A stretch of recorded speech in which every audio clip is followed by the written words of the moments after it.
June 19ஆம் தேதி மாநிலங்களவை MP தேர்தல் வருது. தமிழகத்தின் சார்பில் நம்மவர் எம்பி ஆயிடுவாரோ என்றெல்லாம் செய்தி போடுறாங்க. ஆகட்டும், நான் எம்பிபிஎஸ் படிக்கிறேன், நீ எம்பிபிஎஸ் படி என்று ஜோக் அடிக்கிறது போல பதவி தேடி வரட்டும். அதை பற்றி செய்தி இல்லை. இந்த 19ஆம் தேதிங்கிறத எப்படி ஸ்பெல் பண்ணுறேன் பாருங்க.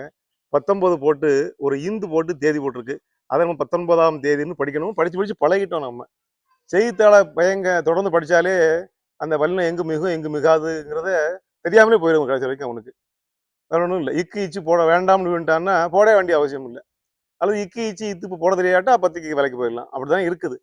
கேட்டால் இடம் இல்லை, அது இதுன்னு காரணம் சொல்லி தமிழை கெடுக்கிறது இந்த செய்தித்தாள்கள் தானே. 29 அல்லது 19ன்னு போட்டு இந்து தேதின்னு போட்டா எப்படி புரியுறது? இதை பாருங்க, தெரியும். 19 இந்து தேதி என்று இருக்கிறது. இது 19 ஆம் தேதி என்று எழுதணும். இல்லை ப இத்தோ இன் ப தா எல்லாம் லெட்டர் எல்லாமே எழுத்தால் எழுதணும் இல்லையா? அது சுருக்கமானா 19 ஆம்னு போடணும். திரும்ப திரும்ப சொன்னா அப்படிதான் போடுறாங்க. கேட்டா பத்திரிகை மரபு அது.